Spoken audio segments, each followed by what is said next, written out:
Nosso palestrante é capitão de fragata da Reserva Remunerada após mais de 30 anos de serviço à Marinha do Brasil. Ingressou na Marinha em 1994, no Colégio Naval, Rio de Janeiro, com 14 anos, graduado em Ciências Navais, com habilitação em Sistemas de Armas pela Escola Naval, como pós-graduações, especialização em armamentos para oficiais pelo Centro de Instrução Almirante Van der Kolk, Rio de Janeiro, aperfeiçoamento em submarinos para oficiais pelo Centro de Instrução Almirante Átila Monteiro Axé, Rio de Janeiro, especialização em planejamento naval no curso de Estado-Maior para oficiais intermediários pela Escola de Guerra Naval, Rio de Janeiro, MBA em Gestão de Pessoas pela Fundação Getúlio Vargas, Rio de Janeiro, especialização em Apoio Logístico Integrado pela Escola Design de Submarinos na França, transferência de tecnologia para o projeto de um submarino nuclear convencionalmente armado, especialização em Gestão Empresarial pela COPEAD, Universidade Federal do Rio de Janeiro, especialização em Projeto Detalhado de Submarino pelo Grupo Naval São Paulo, mestre em Ciências Navais no curso de Estado-Maior para oficiais superiores na Escola de Guerra Naval Rio de Janeiro, mestrado em Estudos Marítimos na Escola de Guerra Naval, também Rio de Janeiro. Como experiência profissional, comodoro do Grêmio de Vela da Escola Naval como aspirante, oficial embarcado no navio Patrulha Grajaú, em Natal e nos submarinos Tupi, Tamoio e Tapajós, sediados no Rio de Janeiro. Oficial do Estado-Maior no comando da Força Submarinos na 1ª e 2ª Divisões da Esquadra, instrutor de Gestão, de Apoio Logístico Integrado, de Operação de Submarinos Nucleares em curso de pós-graduação da Marinha, coordenação do intercâmbio entre o Programa de Desenvolvimento de Submarinos e as usinas nucleares de Angra dos Reis, Rio de Janeiro, representante da Marinha do Ministério da Defesa e no Gabinete de Segurança Institucional da Presidência da República, na rede de comunicação do setor nuclear, gerente de programas e projetos na Força Submarinos e programas estratégicos, palestrante em diversos fóruns. Na ocasião, é com imensa satisfação que convidamos ao palco o senhor comandante Guilherme Ascioli Barbosa, da Marinha do Brasil, para a abordagem do tema Liderar é um Risco, ao qual solicitamos uma calorosa salva de palmas.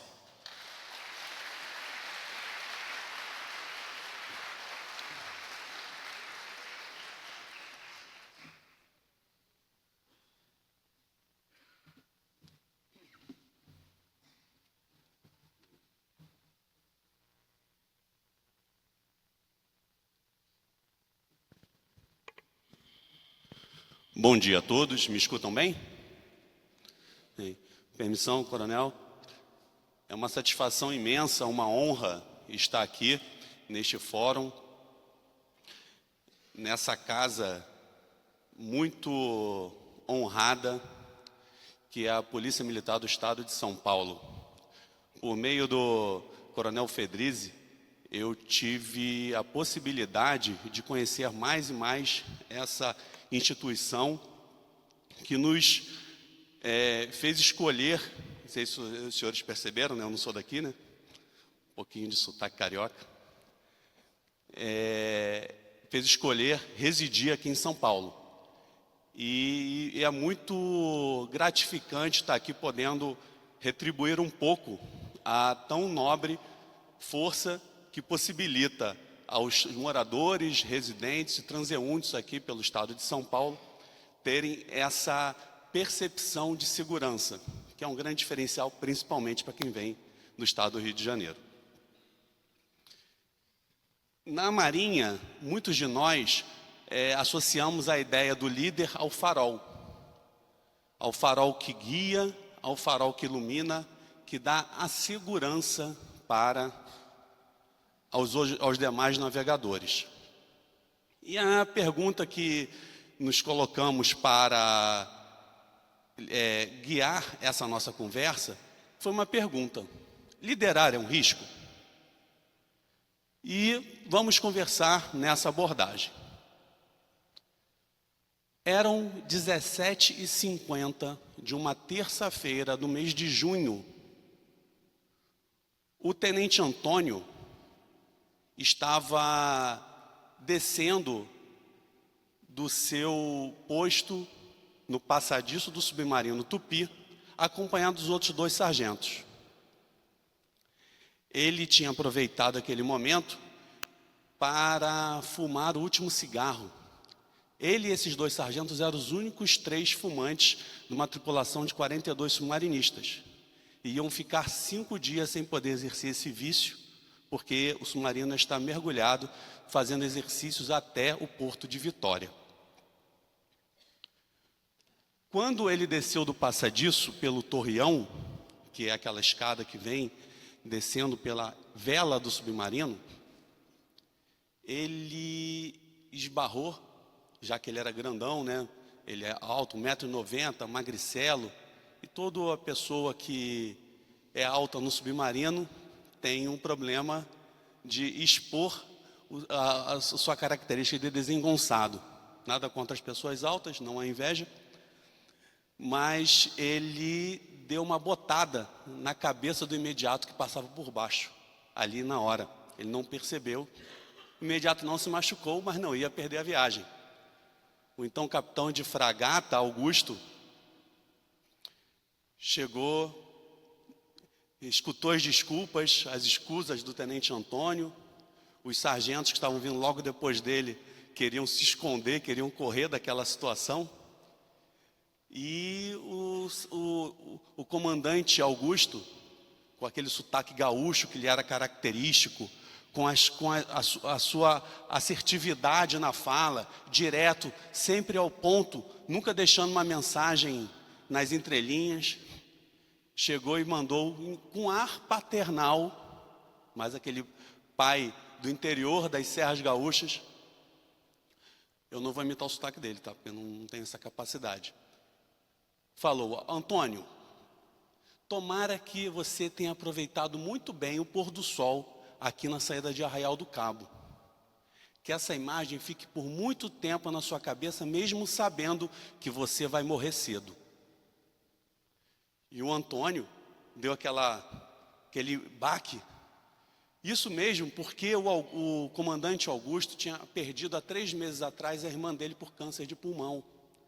E a forma, entre aspas, carinhosa que ele tinha de alertar que aquele vício ia dar um problema no futuro, era fazer uma abordagem dessa, direta e reta, e um tanto quanto insensível.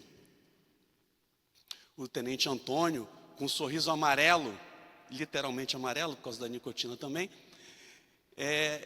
disfarçou, pediu desculpa mais uma vez, aí o imediato virou as costas e foi embora. Mas aquela imagem mental de que a morte circundava quem estava vivo, calou fundo na alma do tenente Antônio. Aquele momento era um momento que ele ia exercer uma atividade. Ele era encarregado da divisão de operações do submarino. Às 18 horas, que é a primeira hora cheia, depois do suspender, que é a saída do submarino ou de um navio, é o termo que nós usamos, para ir cumprir uma derrota, que é como nós chamamos também a ida de um ponto a outro pela Marinha, fazia com que haveria necessidade de um ajuste de relógios, que é um termo operacional nosso, para que todos os relógios do navio, seja o relógio de pulso dos tripulantes, seja os relógios dos compartimentos, estivessem ajustados, hora, minuto e segundo, claro, com o relógio do comandante. E ele conduziu esse ajuste de relógios, porque era muito importante que todos estivessem no mesmo ponto. E não foi invenção do imediato, do comandante, isso é um item de checklist na operação segura do submarino. Cumprida aquela etapa, o tenente Antônio foi jantar. O local onde há as refeições dos oficiais do submarino é um local chamado Praça d'Armas. E a Praça d'Armas do submarino, ela é aconchegante na emoção e muito apertada no quesito físico. E ele, com aquele 1,90 m, meio desajeitado, evitando o imediato a todo custo, não tinha como mais deixar de encará-lo. O imediato fez a piada que ele ganhou uma sapatada antes do jantar, todos riram, até mesmo o tenente Antônio. E olha que ele era o piadista, ele era aquele cara que tinha todo um retrospecto de brincadeira, é o animador, é o que fazia piada de primeira ou retrucava alguma conversa que tinha com uma outra piada. Ele chamava todo mundo de coé malandro, coé neguinho, aquele carioca bem raiz, criado na zona norte do Rio de Janeiro. O pai dele era operário de uma fábrica de sabão. E, inclusive, o apelido do Antônio, quando era criança, era Cheirosinho, porque o pai sempre levava, não se sabe só, as sobras eram presentes para os funcionários. Ele estava sempre testando sabonetes novos. E ele cresceu nesse ambiente, um ambiente onde ele conseguia se desenvolver enquanto aluno, estudando, ele era muito inteligente. E, ao mesmo tempo, brincando, se divertindo. Mas, naquele momento, naquela situação, ele estava muito sem graça, por conta da sapatada que ele deu na cabeça do imediato. Conversa vai, conversa vem. O comandante Ailton, ele também era brincalhão. Ele tinha sido criado em Brasília, com uma linguagem diferente do carioca, mas conhecia bem o espírito carioca. Contrastava um pouco com aquela seriedade, aquela rispidez gaúcha do imediato. Ele sempre puxava assunto, deixava à vontade todo mundo, os oficiais ali. E ao término da refeição, ele tinha sempre uma preocupação: quem ia estar de serviço em qual horário durante a travessia. Porque logo depois do jantar, o submarino ia mergulhar, como nós falamos que ele emerge, e ia navegar na cota de 60 metros. Cota de 60 metros é a distância da quilha, da parte de baixo do submarino até a superfície. É uma cota de trânsito normal para a gente. E ele queria saber. E aí ele falou assim: ô Leonardo, que era um outro oficial, qual era seu serviço? Ô Leonardo, de 9 à meia-noite. Durante o dia, os quartos de serviço eles são de 3 horas, e à noite são de 4 horas. E você, Antônio? Meu serviço eu vou render o Leonardo, será de meia-noite às 4 da manhã. Aí o comandante, não podia perder a oportunidade, chegou e falou: Leonardo, todos nós conhecemos a sua fama de azarado. Realmente tudo acontecia com o Leonardo. Se ele estava de serviço com o navio submarino atracado, alguém perdia o carregador da pistola. Se ele estava chegando de carro na base de submarinos, a cancela quebrava em cima do carro dele. Tudo acontecia com o Leonardo. Toda a turma deve ter sempre um ou outro que tem essa fama de azarado, né? E Leonardo era o tripulante submarino com essa fama. E o comandante, para não perder a piada, chegou: Antônio, faz a gentileza, chega um pouquinho mais cedo para render o Leonardo, fica com ele lá uma meia hora, em vez de render meia-noite, chega ali umas 11, 11h30, para tentar diluir a má sorte do Leonardo. Todos riram, até o Leonardo riu, que ele já estava quase acreditando naquilo, mas o Antônio, ele riu por fora e por dentro ele associou aquelas palavras de morte do imediato e a má sorte dita pelo comandante. A imagem que veio à cabeça dele foi a imagem da avó dele. A avó muito presente, né? Ele foi criado no quintal da avó, o pai construiu uma casa no quintal da avó, e a avó era a pessoa mais atuante na educação moral do Antônio. E a avó, a dona Silvia, uma negra analfabeta, que não frequentou a escola, mas tinha a maior sabedoria do bairro. Ela era a guru, todos vinham se consultar, perguntar para a dona Silvia. E a dona Silvia, no fim de semana anterior, tinha falado para o Antônio: meu filho, vem cá. Aquela direta e reta: cuidado com o mau agouro. Só isso, acabou. Benção, meu filho, pode ir. E ele, com aquela imagem mental da mensagem que a avó deu, com as frases do imediato, com a brincadeira do comandante, arrepiou a espinha do Antônio. Acabou o jantar, o submarino fez a imersão, ele foi fazer higiene, falou: vou descansar um pouquinho. Peraí que foi muito. Isso. Ele foi para aquele beliche. Podem ver que é muito espaçoso para alguém de 1,90 m, né? E ele deitou, tinha que tentar dormir pelo menos uma hora e meia ali para poder chegar descansado no serviço. Só que ele não conseguia tirar aquela ideia, aquela lembrança das frases que foram ditas para ele. E ele começou a lembrar da infância, quando ele jogava bola na rua. Ele não era o melhor aluno, mas ele era um dos mais inteligentes de onde ele passava. Só que ele estudava somente para tirar o mínimo suficiente para passar pelas etapas, inclusive no concurso do Colégio Naval, assim na Escola Naval. E teve um marco que é muito interessante. O apelido dele virou 0 último, porque ele foi o mais moderno a passar direto em todas as matérias, mas com as notas mínimas. Então ele ficou na classificação lá no final da turma, mas tranquilamente passando em tudo, porque ele só estudava o que precisava. De maneira diferente ele fez no curso de submarinos, porque lá ele conheceu uma atividade, nessa especialização que ele foi fazer, é um curso que demanda muito na gente.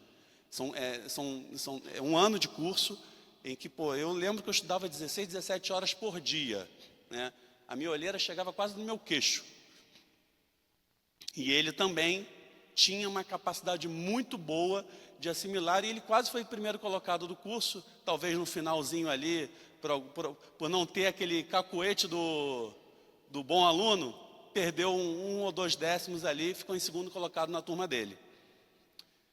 Mas ele começou a lembrar dos bons momentos, e ele falou, não, gente, que isso? Quem só faz retrospectiva mental da vida é quem está perto de morrer. Levantou, colocou o macacão operativo, que é o uniforme que a gente tem, e foi para o compartimento de manobra, aonde ele tinha a praça de máquinas, e ele ficou conversando com o Leonardo. E chegou lá, vou mudar de assunto, falando de futebol, ambos eram flamenguistas, falando sobre as atividades que eles iam fazer quando voltar, que ele queria ver filme tal, que a filha do Leonardo estava aprendendo a andar, e essas coisas distraindo fora daquilo que estava na mente dele, até que, em algum momento, só escuta o alarme de alagamento. O submarino, quando ele mergulha, ele está em equilíbrio estático. Significa o quê? Que o impulso chegou ao peso. Quando alarga, ele fica mais pesado. Logo, ele começa efetivamente a afundar, a descer. E o alagamento, ele é um dos males que nós temos que combater com maior velocidade. E o Leonardo, que estava de serviço na hora, sem titubear, são 57 procedimentos que a equipe de manobra tem que fazer quando acontece um alagamento. Os 15 primeiros têm que ser automatizados, se faz com muito treinamento, sem pegar o checklist. Muitos deles pelo oficial que está na manobra, e pelos outros 3 auxiliares, que fica no timão, o que fica nas bombas e o eletricista. E começam a fazer os procedimentos e depois é obrigado a pegar o checklist. Só que o alagamento ele foi na polpa do submarino, na parte de trás. Então ele começou a pegar uma inclinação de quase 45 graus, de tanta água que embarcou de uma vez só, lembrando que eles estavam a 60 metros de profundidade. E a cada 10 metros de coluna de água acima da quilha, é a pressão de uma atmosfera. Imagina a pressão que a água estava entrando por algum lugar que ninguém sabia onde, com uma pressão de 6 atm. Então, o alagamento estava muito, muito rápido, muito potente, e o submarino começou a descer. Um dos procedimentos era dar potência na máquina, para que ele pudesse, já que ele estava inclinado, começar a subir. E tem outros procedimentos, você tira a água por meio de ar comprimido, chamada da ar aos lastros, para que a água saia e você fique mais leve e possa sair. Foi começado a iniciar a fazer isso, foi dado ar aos lastros, o submarino nem se moveu. Foi aumentada a potência, o estágio de 1 a 5, tinha que dar estágio ao fim do 5. Como estava alagado e o motor era elétrico, deu baixa de isolamento. O motor não respondeu, continuou no estágio 2. E o navio continuava a descer, inclinado. Só que quando está inclinado, nós estamos aqui na horizontal. Imagina o chão inclinado. Então, há uma cena que o Antônio contou, que o oficial de máquinas, que veio correndo para a máquina, a inclinação era tão grande que ele caiu direto, assim, ó. Ele entrou por esse corredor e foi embora. E ele ia tentar identificar qual era o vazamento. E os procedimentos acontecendo. E o Antônio, vendo aquilo tudo, ele falou que por 1,5 segundos, ele paralisou e falou assim: vou morrer. Minha avó estava certa. Ele falou: não vou morrer. Vou fazer o checklist. E aí ele falou assim: Léo, posso fazer o checklist? Ele não estava de serviço, estava só conversando. Léo, pode? Ele pegou o checklist e começou. Ele começou a fazer o checklist de fechar válvulas e fazer os alinhamentos do sistema de ventilação para que bloqueasse qualquer transmissão de água por um tubo que não deveria ir. Ele começou a fazer isso. Fez dos 57 procedimentos, foram todos feitos. O chefe de máquinas conseguiu estabilizar o submarino, diminuiu um pouco a inclinação. Como o Antônio era grande, ele conseguiu na porta resgatar o outro oficial de máquinas que estava lá, que estava tentando subir. E agora faltava um procedimento. E estava esperando diminuir. O procedimento era fechar a válvula Eco 1, que fica na extremidade do cone de ré. Ou seja, lá no final, aonde estava alagado, precisava fechar uma válvula, que ela, historicamente, já tinha dado passagem para embarque de água em outro acidente que aconteceu. Só que o acidente do navio estava atracado. Então embarcou, facilmente tirou. Agora o navio estava navegando a 60 metros de profundidade. Já não estava mais a 60, devia estar uns 80. E antes dele fazer esse item, que é fechar a válvula, ele falou para um sargento ir lá: sargento, vai lá fechar a válvula. O sargento prontamente foi. E ele tentando, junto com o eletricista, estudar, já que já tinha corrido o checklist, estudar o esquema elétrico para ver se conseguiam bypassar, fazer algum circuito alternativo para que desse potência no motor elétrico, e não estavam conseguindo. Voltou o sargento do cone de ré todo molhado e falou assim: tenente, não consegui, está muito alagado, está tudo escuro, tentei, não achei a válvula. Talvez o senhor, com esse braço aí de orangotango, o senhor consiga. Ele não levou para o coração essa colocação específica. Falou assim: tá bom, Léo, vou ao cone de ré. E lá foi ele. Não estava de serviço, correu o checklist, ajudou todos os procedimentos relacionados a tentar colocar o motor elétrico na posição correta, até que ele chegou, mergulhou. Só que não há espaço, não é uma piscina, né? Aquela imagem ali do 20 mil léguas submarinos é só para ilustrar o que é um alagamento no submarino. Ele foi tateando, conseguiu, realmente braço longo ajuda, fechou a válvula, voltou, o navio já estava equilibrado e começaram a tirar a água por meio das bombas de esgoto. Até que descobriram que o que rompeu não foi uma válvula, mas assim, uma tubulação, a gente chama de flexível interno, que ao fechar as válvulas que comunicam o interior do submarino ao meio externo, aquela tubulação parou de admitir água para o submarino. Conseguiram levar o navio para a superfície aos poucos. Durante 8 horas, o navio jogando na superfície, o submarino, quando está mergulhado, ele é estável. Quando está na superfície, ele fica ao sabor das ondas.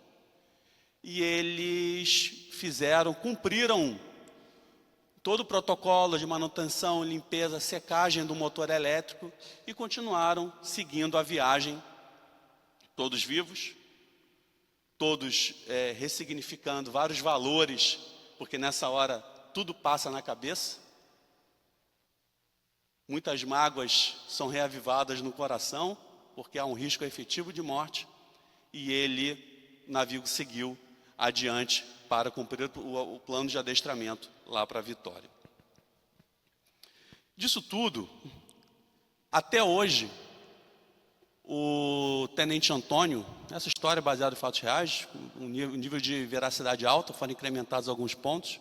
Até hoje ele é considerado uma figura heróica. Não por ele ter feito algo extraordinário, mas pela coragem, pela altivez e pela entrega. Ele foi generoso em ceder a sua vida, a possibilidade de perder a vida em prol do salvamento do submarino. Até hoje essa história é contada e recontada, e esses dias, o nome dele não é esse efetivo, eu liguei para ele para pedir autorização para que ele estivesse contando essa história aqui para a gente. E até hoje, quando é falado o nome do Tenente Leonardo, que o nome dele também não é esse, mas eu não posso falar aqui, todo mundo bate na madeira 3 vezes, porque a fama de azarado só foi fortalecida com mais esse evento que aconteceu.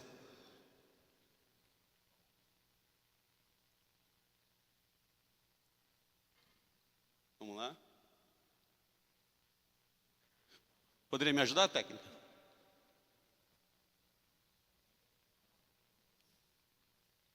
Foi. E o tema de hoje era: liderar é um risco? De que risco nós estamos falando? Muitos dos senhores e das senhoras já se depararam com estas imagens, utilização destes equipamentos, ou vivenciar as consequências do bom ou mau uso deles. Isto é um risco. É um risco, muitas vezes, a liberdade de fazer, a liberdade de agir. Muitas vezes é um risco institucional. Mas é desse risco que nós estamos falando? Não, nós vamos falar especificamente de liderar num outro ambiente. Primeiro, qual é o conceito de risco de acordo com a ISO 31000? É o efeito da incerteza sobre os objetivos. Inclusive, nessa definição, há a possibilidade dos riscos positivos.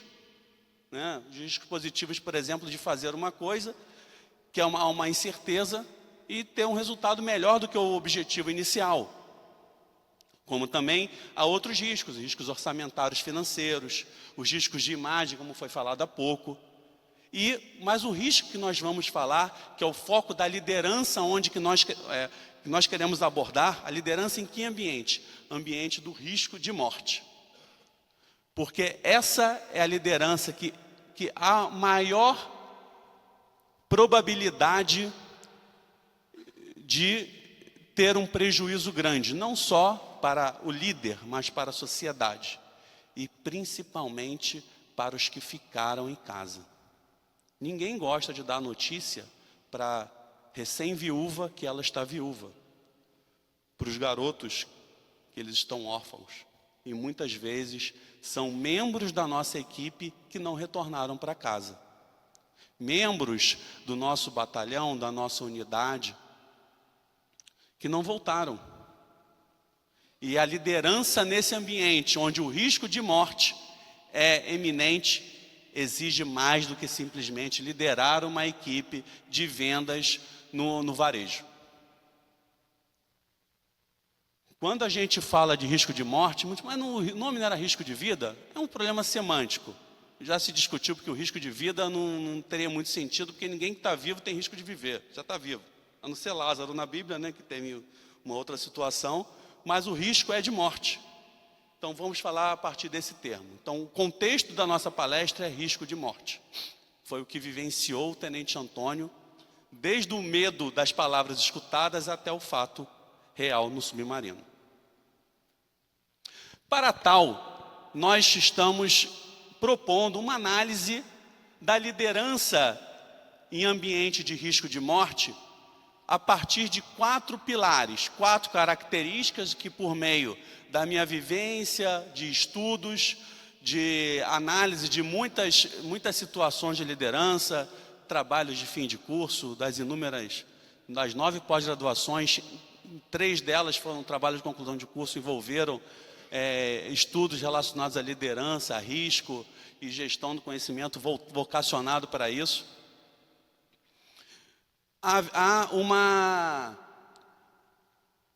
Eu elegi que esses 4 temas, e assim denominei, que seriam os pilares das características de um líder que tem esse desafio de estar à frente de equipes com risco de morte.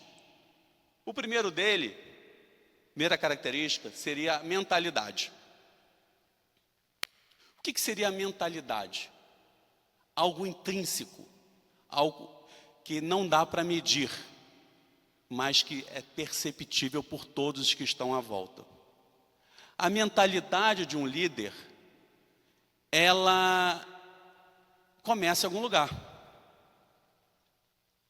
Muitos de nós conhecemos várias pessoas que, quando olhamos, têm mais facilidade e outras têm mais dificuldade de exercer liderança. Há pouco tempo, os meus 3 filhos adentraram no grupo escoteiro. Não conhecia nada. O meu objetivo inicial era, a partir da fala da minha filha mais velha, ela tinha, na época, 13 anos, e ela chegou, eu fui buscá-la na escola, e ela chegou assim: pai, fulana já está planejando a festa de 15 anos dela, e eu estava pensando aqui, que como a gente é do Rio e está aqui em São Paulo, eu só conheço as pessoas do colégio e 3 pessoas do condomínio. Eu não vou ter ninguém para convidar para a minha festa de 15 anos. Eu olhei, escutei, falei: minha filha, não diga mais nada. Vou dar um jeito nisso. Naquela semana, eu sou separado da mãe deles, já estou indo no 2º casamento. Eles não estavam comigo mais, foi o dia da transição de casas. Comecei a pesquisar, e identifiquei que havia um grupo escoteiro e que lá eles iam fazer muitas amizades. Santo Google, como diz meu pai. E fiquei uma semana estudando e perguntando, até que no sábado consegui uma janela, levei eles e nunca mais saíram. E foi a melhor coisa que eles fizeram na vida deles, adentrar no grupo escoteiro. E aqui está a imagem de uma atividade onde eles estão rindo, estão fazendo amigos. E a partir dessa vivência deles, eu tenho certeza, eles estão desenvolvendo a liderança.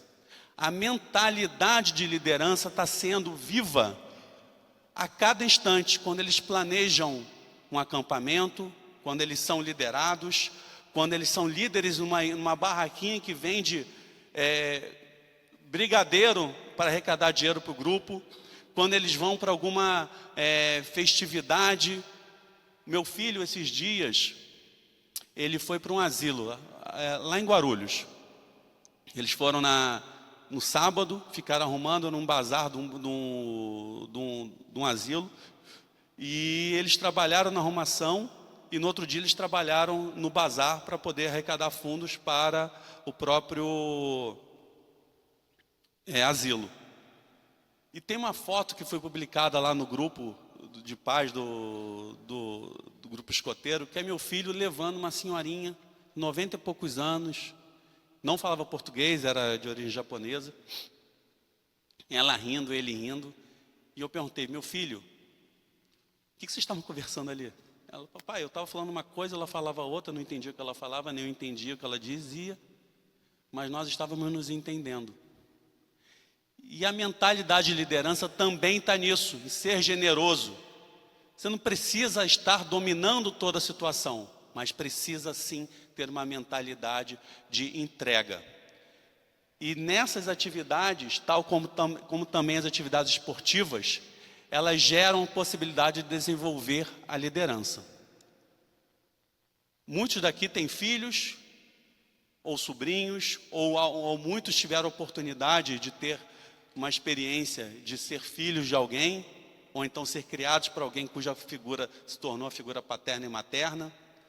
E uma coisa nós podemos afiançar: não existe criança atlética envolvida em esporte se não houver o exemplo.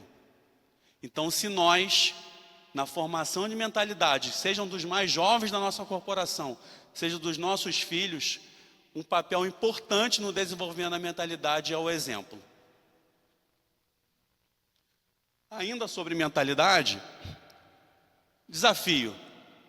Essas duas imagens estão um do lado da outra, um é uma representação cinematográfica e o outro é a imagem do personagem original. Quem sabe quem é esse personagem? William Wallace, escocês, liderou um grupo de mais fracos, mais desarmados, contra um império, era um reinado no caso, no final do século XIII, para tentar libertar a Escócia do jugo inglês. Não foi bem sucedido na sua missão, no seu propósito, mas o propósito tático de liderança deixou marcas que até hoje é falado sobre ele. Então, a mentalidade de liderança, ela tem um outro aspecto, a inspiração. Quem conhece a outra figura? É o nome da minha filha, mais velha. Joana d'Arc. Se eu falasse para os senhores e para as senhoras que uma donzela adolescente, nos seus 15 16 anos, ia liderar tropas para libertar um país do domínio do outro numa guerra que já quase durava 100 anos. Nos dias de hoje, ia dar eco? Imagina no período lá medieval. Os líderes que têm mentalidade de liderança, eles inspiram. Nós fomos inspirados por muitas pessoas que estão à frente da nossa vida, da nossa jornada. E muitas vezes nós inspiramos. Será que estamos inspirando para o bem ou inspirando para o mormaço comportamental? E nem só de guerra também a gente tem inspirações. Quem conhece? Quem? Madre Teresa de Calcutá. Ah, mas o que ela tem a ver com liderança e grupo de risco de morte? Ela que ganhou o prêmio Nobel em 79, ela guiava pessoas e cuidava de pessoas em ambientes insalubres. Havia o risco de morte, sim, dela e das pessoas que estavam com ela. Ah, mas o propósito dela era um propósito religioso. Qual é a diferença que faz? A liderança é uma atitude. A liderança, ela tem que trazer em si elementos de todos os tipos, principalmente o elemento humano. E ela sim o fez. Então, o primeiro pilar que nós queremos falar sobre a liderança para o ambiente de risco de morte é a mentalidade, onde nós abordamos tanto a questão do desenvolvimento quanto o aspecto inspiracional. Passando por outro pilar, nós temos o aspecto doutrinário. O que seria isso? O aspecto doutrinário, nós colocamos não como um nome técnico, mas como um conjunto de regramentos em diversos níveis. Esse primeiro aqui é um nível estratégico, que eu peguei o plano de comando de 24 a 31, onde são expostos a missão, os valores, onde nós temos os objetivos, inclusive no objetivo 3 tem a consolidação da doutrina. Nós temos muita necessidade de nós compartilharmos toda e qualquer ação doutrinária para os membros da nossa equipe, seja no nível estratégico, seja no nível operacional, no nível de comando de Estado-Maior, comando de unidade, grandes comandos, onde vão ser consolidados os manuais. Esses manuais não são da Polícia do Estado do Rio de São Paulo, são capas de manuais da Polícia de outros estados aqui do Sudeste, de Minas e do Espírito Santo, mas é para exemplificar a importância de nós termos manuais atualizados, alinhados com as diretrizes estratégicas e que sejam úteis para que os líderes da ponta de lança tenham clareza, objetividade e ferramentas argumentativas para o treinamento e a condução segura para que os membros das suas equipes retornem aos seus lares com noção de dever cumprido e poder dar o beijo na testa do filho. Mas será que o manual vai estar debaixo do braço daquele que está à frente da tropa na hora do evento, ou então no treinamento para a ação especificamente? Não, para isso que nós temos no nível tático os checklists. Esses checklists aí são só figurativos, mas nós vamos retornar à história do Tenente Antônio, que mesmo sabendo de cor, e nós temos que saber de cor no nosso curso de submarinos, os 57 itens do checklist, nós não abrimos mão de lê-lo. Nós não abrimos mão de fazer e dar o pronto, como nós dizemos. Comunicar, que é um outro pilar que nós falaremos à frente. A ferramenta checklist é um elemento doutrinário, porque ela deriva dos manuais que derivam do plano estratégico. E aí nós vamos identificar que este é um papel institucional. Como a mentalidade é individual, esse pilar dos aspectos doutrinários, eles são o quê? Institucionais, mas tem que ser não só atualizados, como também executados. O terceiro elemento, terceiro pilar, é o treinamento. Esse daqui é a manobra, é o nome do compartimento submarino, onde o tenente Leonardo, com licença, estava de serviço. Ele, acompanhado do tenente Antônio, é onde é feita a manobra do submarino. Ali o timoneiro, ele está, quando o submarino está a baixa velocidade, ele consegue controlar a direção, né, a lateralidade, qual rumo, e também o submarino vai para cima ou para baixo. Quando ele está em alta velocidade, o oficial de manobra, ele guarnece aquele outro manche ali do lado esquerdo, e ele controla a variação de cota, que é a subida e descida, e o timoneiro fica só na variação lateral, para segurança. Porque o submarino, ele é uma máquina de guerra que ele precisa estar oculto. E a ocultação do submarino se dá quando ele está submerso. Então, por isso que a variação de cota, ela acaba ficando sobre os cuidados de quem tem uma visão mais ampla. No caso oficial, ele tem visão mais ampla, enquanto o timoneiro, com aquela praça que fica ali, ele tem uma visão do compartimento, das atribuições técnicas específicas daquele momento. E esse é a manobra do submarino, é uma foto até que saiu na mídia. E o que é isso? É um simulador. Ele é idêntico, tem todos os comandos que tem no submarino real.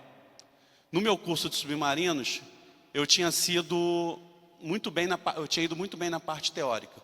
Fui primeiro colocado na parte teórica, estava indo muito bem, estudar, não me deparei com grandes dificuldades. Mas quando chegou na parte prática, eu penei. Eu não tinha aqueles atributos todos que outros colegas meus tinham na época.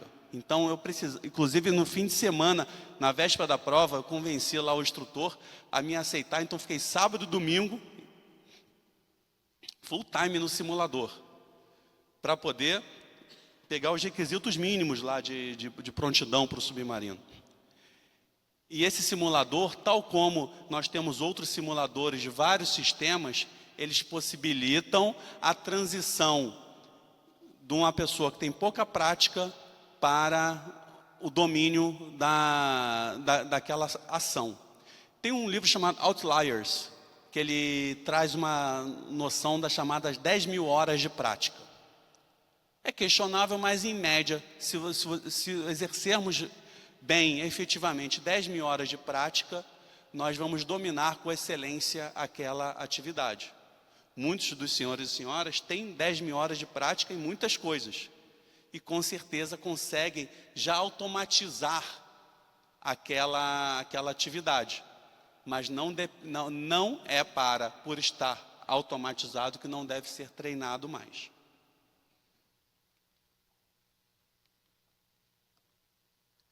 Esses aviões são T-38. Já escutamos falar, muitos de nós, na Esquadrilha da Fumaça, que é o Esquadrão de Demonstração Aérea da Força Aérea Brasileira. não mostra excelência, ela tem um papel muito interessante no recrutamento, porque a partir das demonstrações, onde não só inspiram outros pilotos a pilotar com excelência, também tem um papel grande de divulgação da capacidade aérea para as populações. Mas essa ideia do esquadrão de demonstração não é uma ideia brasileira, foi bem recebida e bem desenvolvida. Aqui, por mais de 70 anos, nosso esquadrão funciona. Mas nós temos os Thunderbirds, que são o esquadrão de demonstração aérea da Força Aérea Americana. E até meados da década de 80, a aeronave que voava nesse esquadrão era o T-38. E essa aeronave, ela é uma aeronave muito versátil, as demonstrações elas rodavam todos os Estados Unidos também com a finalidade de recrutamento, até que no dia 18 de janeiro de 82, numa fase inicial de treinamento, onde eles estavam treinando a forma de navegação chamada Diamante, onde o 1 ficava à frente, havia 2 alas muito próximos a 1, e atrás tinha a aeronave de ré, por uma distância muito curta uma aeronave da outra, faziam manobras e conduzia o espetáculo para mostrar não só a prontidão, mas como também a coordenação e a confiança no equipamento. Era tão próximo que os alas e o piloto de ré, eles não olhavam não sabiam se estavam voando para o céu ou para a terra. Eles só olhavam para o líder.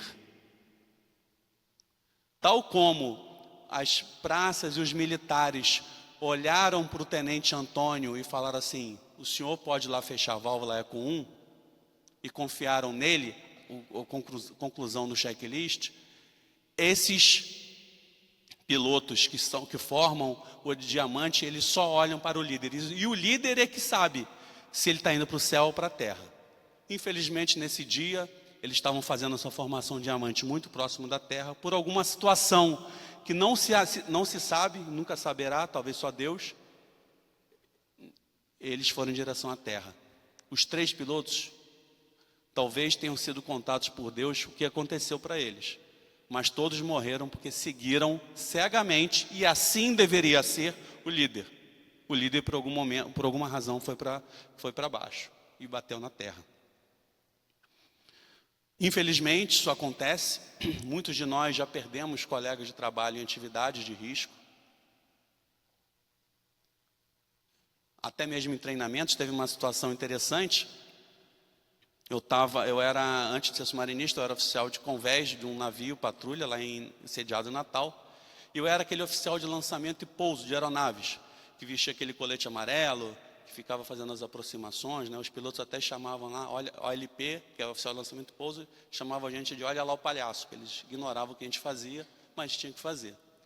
E quando eu estava naquela situação, tive um treinamento, que era um treinamento relacionado a emergências de crash dos helicópteros nos navios. Então, a forma de combater o incêndio, o sinistro, era diferente do combater o incêndio no navio, que nós também tínhamos cursos e tivemos que exercer algumas vezes aplicar esses conhecimentos vez ou outra. E nesse treinamento, o combustível da aeronave, o nome não sei se é esse ainda, era JP5, altamente volátil.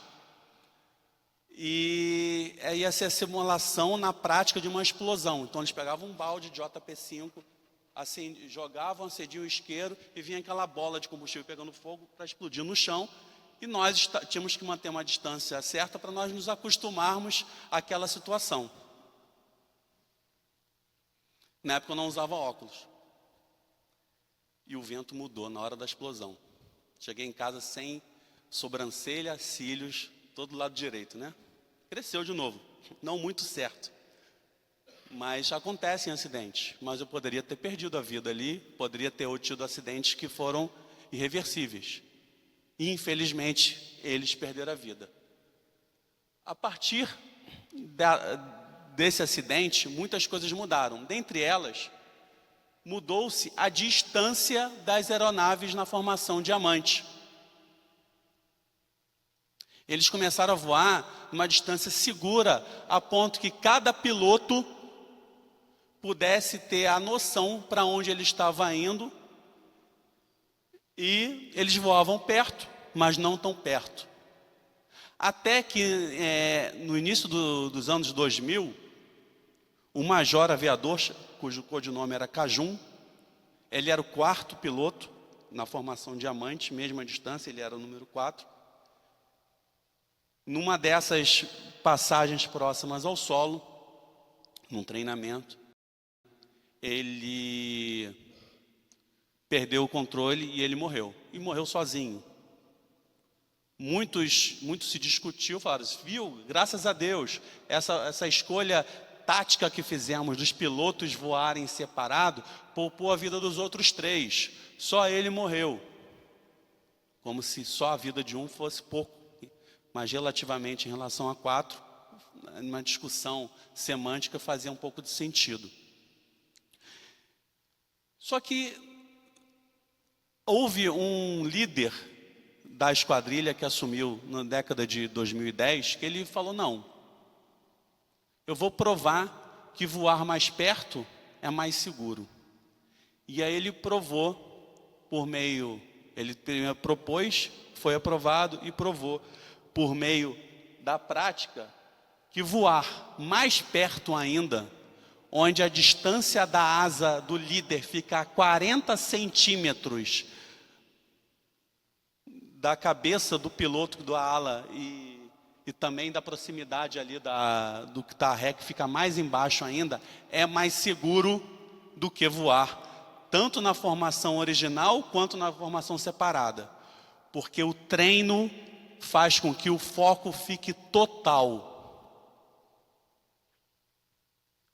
Depois disso, não houve mais acidentes no Thunderbirds. Os shows ficaram muito mais atrativos.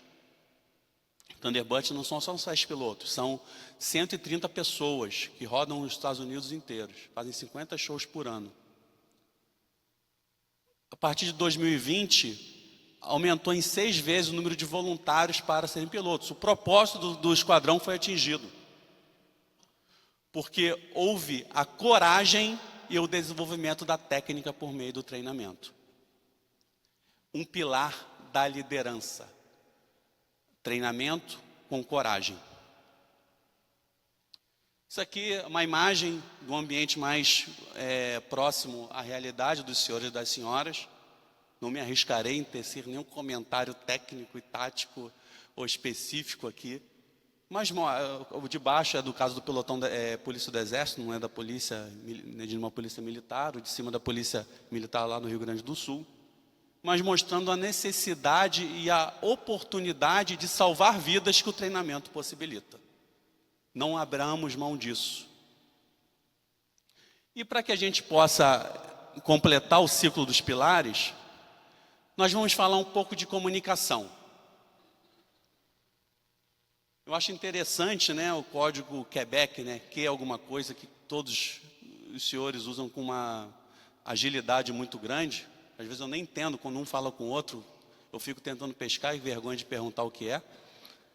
Mas são um conjunto de protocolos que facilitam muito o entendimento. E a comunicação do líder é uma ferramenta essencial. Eu vou trazer aqui só um exemplo, que é o exemplo da comunicação de 3 vias. Ela é muito utilizada em sistemas que o risco operacional industrial é muito alto e que a falha de comunicação redunda muitas vezes em desastres. A comunicação de 3 vias, para quem está de fora, parece um papo de maluco.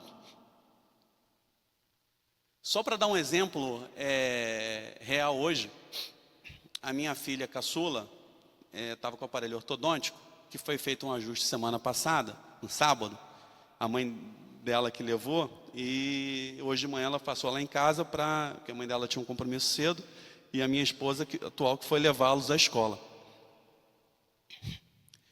E aí eu estava sabendo da questão do aparelho ortodôntico que não estava encaixando direito.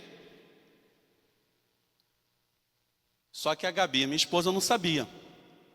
os detalhes, que a minha filha estava com o aparelho na mochila, que eu tinha que levar na mochila, porque depois eu vou levá-la ao dentista, para fazer o ajuste. Então eu estava me arrumando e falei assim, Gabi, por gentileza, pede para a Cecília colocar o aparelho na caixinha e a caixinha no fundo da mochila, para que não perca o celular na escola, porque depois eu vou buscá-la para o dentista. Na minha cabeça era claro, mas é uma comunicação que tem 5 itens diferentes. Está falando para quem ela falar, o que ela tem que fazer, uma ordem operacional, uma condição que é guardar de maneira segura. E aí a Gabi também que estava se arrumando para o trabalho, e as crianças lá tomando café. Daqui a pouco a Gabi fala no meio do corredor, amor, é para colocar o que na caixinha, aonde, de quem? Aí eu falei, gente, eu vou falar de comunicação hoje na palestra, com um público seleto, e eu não soube me comunicar. Aí ela voltou, aí eu parei o que eu estava fazendo, comuniquei, aí eu falei, você pode repetir, por favor, o que eu falei? Aí ela fez a cara feia, que ninguém quer repetir, né? Estou chamando ela de burra, né? Ela repetiu, eu falei, isso mesmo, obrigado. Mas como ela foi minha cobaia e assistiu minha palestra ontem, ela já sabia do que se tratava. E o que é comunicação de 3 vias?